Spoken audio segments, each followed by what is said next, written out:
Auto gas ಗೋಳಾಟ ಯಾರು ಕೇಳೋರೇ ಇಲ್ದಂಗೆ ಆಗ್ಬಿಟ್ಟಿದೆ. ನಾವು ಹೋಗ್ತೀವಿ, ಅವ್ರನ್ನ ಮಾತನಾಡಿಸ್ಕೊಂಡು ಬರ್ತೀವಿ, ಏನು ಪರಿಸ್ಥಿತಿ ಅನ್ನೋದನ್ನು ನಿಮಗೆ ಹೇಳುವಂಥ ಪ್ರಯತ್ನವನ್ನು ಮಾಡ್ತೀವಿ. ಇದು ಸರ್ಕಾರದ ಗಮನಗಳಿಗೆ, ಕೇಂದ್ರ ಸರ್ಕಾರದ ಗಮನಗಳಿಗೆ ತರುವಂಥ ಪ್ರಯತ್ನವನ್ನು ಮಾಡ್ತಾ ಇದ್ದೀವಿ. ಆದರೆ ಸರ್ಕಾರಗಳು ಇನ್ನೂ ಕೂಡ ತಲೆ ಕೆಡಿಸ್ಕೊಳ್ತಾ ಇಲ್ಲ. ಅವರು ಉಪಚುನಾವಣೆಗಳಲ್ಲಿ ಬ್ಯುಸಿ ಆಗಿಬಿಟ್ಟು ಪ್ರಚಾರವನ್ನು ಮಾಡಿಕೊಂಡು ಓಡಾಡ್ತಾ ಇದ್ದಾರೆ. ತಮ್ಮದೇನು ತಾವೇನು ಅನ್ನೋ ರೀತಿಯಲ್ಲಿ ಇದ್ದಾರೆ. ಅದರ ಪರಿಣಾಮವಾಗಿ ಅವರಿಗೆ ಮ್ಯಾಚ್ ನೋಡೋಕ್ಕೆ ಬೇರೆ ಟಿಕೆಟ್ಗಳು ಬೇರೆ ಕೊಡ್ತಾ ಇದ್ದಾರೆ. ಮಾನ ಮರ್ಯಾದೆ ಇಲ್ಲದೆ ಇರುವಂಥವ್ರು ಆಡುವಂಥ ರೀತಿಯಲ್ಲಿ ಆಡ್ತಾ ಇದ್ದಾರೆ. ಯಾರಾದರೂ ಒಬ್ಬರಾದರೂ ಈ ವಿಚಾರದಲ್ಲಿ ಧ್ವನಿ ಎತ್ತುವಂಥ ಕೆಲಸವನ್ನು ಮಾಡಿದಾರಾ? ಇಲ್ಲ. ನಾವು ಈ ವಿಚಾರದಲ್ಲಿ ಕೇಳ್ತಾನೆ ಇದ್ದೀವಿ, ಹಿಂಗಾಗ್ತಾ ಇದೆ ಪರಿಸ್ಥಿತಿ, ನೋಡ್ರಪ್ಪ LPG ಸಿಗ್ತಾ ಇಲ್ಲ, ಪಾಪ ಆಟೋದವ್ರು ಒದ್ದಾಡ್ತಾ ಇದ್ದಾರೆ ಅಂಥೇಳಿ.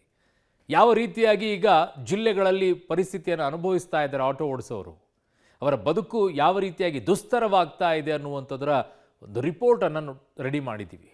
ಕರ್ನಾಟಕದ ಎಲ್ಲ ಜಿಲ್ಲೆಗಳಲ್ಲಿ ಯಾವ ಪರಿಸ್ಥಿತಿ ಇದೆ ಅಂಥೇಳಿ ಇದನ್ನು ನೋಡ್ಕೊಂಡು ಬನ್ನಿ. ತದನಂತರ ನಿಮಗೇನನ್ಸುತ್ತೆ ಸರ್ಕಾರದ ವಿಚಾರದಲ್ಲಿ ಅಂತ ನೀವು ಡಿಸೈಡ್ ಮಾಡಿ. ನೋಡಿ. ಮಧ್ಯಪ್ರಾಚ್ಯ war effect, gas no stock. ರಾಜ್ಯದ ಜಿಲ್ಲೆಯಲ್ಲಿ LPG ಖಾಲಿ, ಬಂಕ್ ಎದುರು ಕ್ಯೂ ನಿಂತರೂ ಸಿಗ್ತಿಲ್ಲ ಗ್ಯಾಸ್. ಮಧ್ಯಪ್ರಾಚ್ಯದ ಭೀಕರ ಯುದ್ಧದ ಬಿಸಿ ಭಾರತಕ್ಕೂ ತಟ್ಟಿದೆ. ರಾಜ್ಯದಲ್ಲಿ ಪರಿಸ್ಥಿತಿ ದಿನದಿಂದ ದಿನಕ್ಕೆ ಹದಗೆಟ್ಟು ಹೋಗ್ತಿದೆ. ಹಗಲು ರಾತ್ರಿ ಎನ್ನದೇ ಸಾಲುಗಟ್ಟಿ ನಿಂತರೂ ಆಟೋ ಚಾಲಕರಿಗೆ LPG ಸಿಗ್ತಿಲ್ಲ.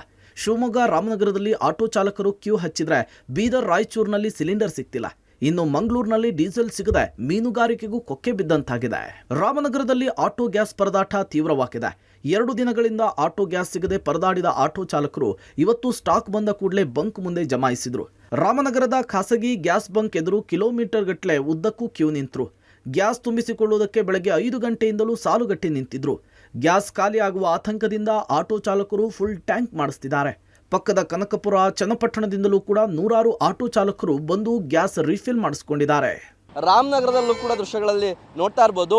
ಬೆಳಗ್ಗೆಯಿಂದಲೂ ಕೂಡ ಆಟೋ ಗ್ಯಾಸ್ ರಿಫಿಲ್ಲಿಂಗ್ ಆಗಿ ಸಾಕಷ್ಟು ಆಟೋಗಳು ಸರತಿ ಸಾಲಿನಲ್ಲಿ ನಿಂತಿವೆ. ದೃಶ್ಯಗಳಲ್ಲಿ ನೋಡ್ತಾ ಇರ್ಬೋದು. ಸುಮಾರು 1 ಕಿಲೋಮೀಟರ್ನಷ್ಟು ಕ್ಯೂ ಇಲ್ಲಿ ಇರುವಂಥದ್ದು. ಇವತ್ತು ಸ್ಟಾಕ್ ಬಂದಿದೆ. ಸ್ಟಾಕ್ ಬಂದಂಥ ಹಿನ್ನೆಲೆಯಲ್ಲಿ ಇವತ್ತು ಎಲ್ಲ ಆಟೋಗಳಿಗೂ ಕೂಡ ರೀಫಿಲ್ಲಿಂಗ್ ಮಾಡಲಾಗ್ತಾ ಇದೆ. ಆ ನಿಟ್ಟಿನಲ್ಲಿ ಸುಮಾರು 1 ಕಿಲೋಮೀಟರ್ನಷ್ಟು ಕ್ಯೂ ಇಲ್ಲಿ ನಿಂತಿರುವಂಥದ್ದು. ಜೊತೆಗೆ ಆಟೋ ಚಾಲಕರು ಕೂಡ ಮತ್ತೆ ಎಲ್ಲಿ ಸ್ಟಾಕ್ ಖಾಲಿ ಆಗುತ್ತೋ ಅನ್ನೋ ಒಂದು ಭಯದಲ್ಲಿ ಇದೀಗ ಫುಲ್ ಟ್ಯಾಂಕ್ಗಳನ್ನು ಕೂಡ ಮಾಡಿಸ್ಕೊಳ್ತಾ ಇರುವಂಥದ್ದು ದೃಶ್ಯಗಳಲ್ಲಿ ನೋಡ್ತಾ ಇರ್ಬೋದು.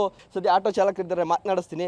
ಸರ್, ಬೆಳಗ್ಗೆ ಎಷ್ಟೊತ್ತಿಂದ ಕಾಯ್ತಾ ಇದ್ರಿ? 7:30 ಬಂದಿರೋದು ಸರ್. ನಾನು ಈಗ ನನಗೆ ಬಂದಿದೆ ಗ್ಯಾಸು 900 ರೂಪಾಯಿಂದ ಹಾಕ್ಸಿದ್ದೀನಿ. 2 ಅವರ್ 3 ಅವರ್ ಕಾಯ್ತಾ ಬಿದ್ದಿದ್ದೀನಿ.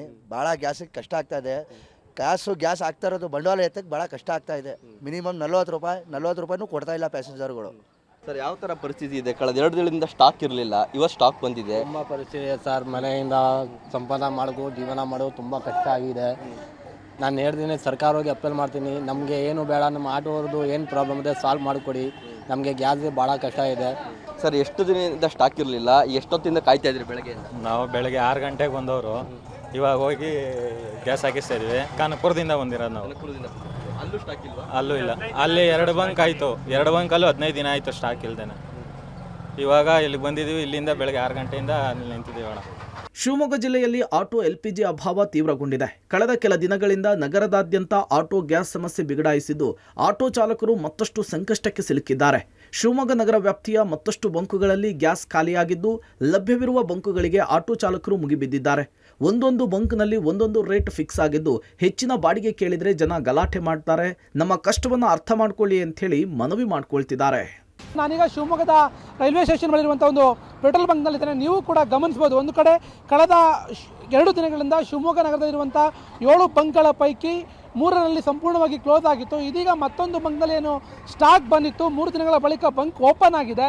ಈ ಹಿನ್ನೆಲೆಯಲ್ಲಿ ಆಟೋ ಚಾಲಕರು ಏನು ಗ್ಯಾಸನ್ನು ಭರ್ತಿ ಮಾಡ್ಕೊಳ್ಳಿಕ್ಕೆ ಮತ್ತೆ ಏನು ಈ ಒಂದು ಬಂಕ್ಗೆ ಮುಗಿಬಿದ್ದಿರುವಂಥದ್ದು ನೀವು ಕೂಡ ಗಮನಿಸ್ಬೋದು. ಶಿವಮೊಗ್ಗ ನಗರದಲ್ಲಿರುವಂಥ ಏನು ಈ ಒಂದು ಬಂಕ್ನಲ್ಲಿ ಈ ಒಂದು ಪ್ರಸ್ತುತ 25ಕ್ಕೂ ಹೆಚ್ಚು ಆಟೋ ಚಾಲಕರು ತಮ್ಮ ಆಟೋವನ್ನು ತೆಗೆದುಕೊಂಡು ಬಂದು ಕ್ಯೂವನ್ನು ನಿಂತಿರುವಂಥದ್ದು ನೀವು ಕೂಡ ಗಮನಿಸ್ಬೋದು. ಯಾವ ರೀತಿಯಲ್ಲಿ ಆಟೋ ಚಾಲಕರು ಕ್ಯೂವನ್ನು ನಿಂತ್ಕೊಂಡು ಗ್ಯಾಸನ್ನು ತುಂಬಿಸ್ಕೊಳ್ಳಿಕ್ಕೆ ಬಂದು ಕಾಯ್ತಾ ಇದ್ದಾರೆ ಅಂತೇಳಿ. ಸರ್, ಈಗಾಗಲೇ ಗ್ಯಾಸ್ ಸಿಕ್ಕಿರಲಿಲ್ಲ, ಕ್ಲೋಸ್ ಆಗಿತ್ತು, ಮತ್ತೆ ಓಪನ್ ಆಗಿದೆ. ಸಾಲುಗಟ್ಟಿ ನೀವೆಲ್ಲರೂ ಬಂದಿದ್ದೀರಿ. ಸರ್, ಸಾಲುಗಟ್ಟಿ ಬಂದಿದ್ದೀವಿ. ಈಗ ಏನಾಗಿದೆ ಅಂದರೆ ಬಾಡಿಗೆ 5 ರೂಪಾಯಿ 10 ರೂಪಾಯಿ ಜಾಸ್ತಿ ಕೇಳಂಗೂ ಇಲ್ಲ. ನಾವು ಗ್ಯಾಸು ರೇಟ್ ಜಾಸ್ತಿ ಕೊಟ್ಟು ಹಾಕ್ಸ್ಕೊಂಡು ಹೋಗ್ತಾ ಇದ್ದೀವಿ. ದಯಮಾಡಿ ಸಾರ್ವಜನಿಕರು, ಪ್ರಯಾಣಿಕರು ಆಟೋದರ ಮೇಲೆ ಸ್ವಲ್ಪ ಕನಿಕರ ತೋರಿಸ್ಬೇಕು. 5 ರೂಪಾಯಿ 10 ರೂಪಾಯಿ ಬಾಡಿಗೆ ಜಾಸ್ತಿ ಕೇಳಿದ್ರೆ ಕೊಡಬೇಕು. ನಾವು ಯಾವಾಗಲೂ ಕೇಳಲ್ಲ. ಗ್ಯಾಸ್ ರೇಟ್ ಜಾಸ್ತಿ ಆಗಿರೋ ಉದ್ದೇಶ ಕೇಳ್ತಾ ಇದ್ದೀವಿ. ದಯಮಾಡಿ ಪ್ರಯಾಣಿಕರು ಆಟೋ ಚಾಲಕರೊಂದಿಗೆ ಸಹಕರಿಸಬೇಕು. ಹಾಗೆ ಪೊಲೀಸರು ಸಹ ಆಟೋದವರು 5 ರೂಪಾಯಿ 10 ರೂಪಾಯಿ ಬಾಡಿಗೆ ಜಾಸ್ತಿ ಕೇಳಿದ್ರು ಅಂತ ಇದು ಮಾಡಬಾರ್ದು. ನಮ್ಮ ಪರಿಸ್ಥಿತಿ ಆ ರೀತಿ ಇದೆ. ದಯಮಾಡಿ ಪೊಲೀಸರು ನಮಗೆ ಸಹಕರಿಸಬೇಕು ಅಂತ ಕೇಳ್ಕೊಳ್ತಾ ಇದ್ದೀವಿ. ನಿನ್ನೆವರೆಗೂ ಸಹಜ ಸ್ಥಿತಿಯಲ್ಲಿದ್ದ ಮೈಸೂರಿನಲ್ಲೂ ಆಟೋ LPG ಕೊರತೆ ಕಾಣಿಸಿಕೊಳ್ತಿದೆ. ನಗರದಲ್ಲಿ ಗ್ಯಾಸ್ ಬಂಕುಗಳು ನಿಧಾನವಾಗಿ ಬಂದ್ ಆಗೋದಕ್ಕೆ ಶುರುವಾಗಿದೆ. ಬಂಕುಗಳಿಗೆ ಸ್ಟಾಕ್ ಬಾರದ ಹಿನ್ನೆಲೆಯಲ್ಲಿ ನೋ ಸ್ಟಾಕ್ ಬೋರ್ಡ್ ಹಾಕಿ ಬಂಕುಗಳನ್ನು ಕ್ಲೋಸ್ ಮಾಡಲಾಗ್ತಿದೆ. ಹೀಗಾಗಿ ಜಿಲ್ಲೆಯಲ್ಲಿ ಆಟೋ ಚಾಲಕರಿಗೆ ಆತಂಕ ಶುರುವಾಗಿದೆ.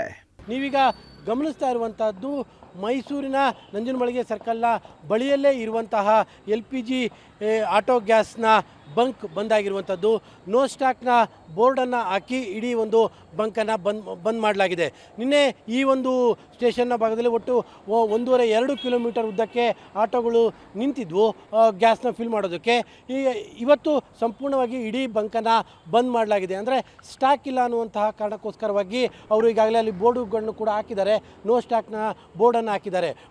ಮೈಸೂರಿನ ಬಹುತೇಕ LPG ಗ್ಯಾಸ್ನ ಬಂಕ್ಗಳಲ್ಲಿ ಈಗಾಗಲೇ 1 ಕಿಲೋಮೀಟರ್ 2 ಕಿಲೋಮೀಟರ್ಗಳಷ್ಟು ಉದ್ದದ ಕ್ಯೂಗಳಿದ್ದಾವೆ.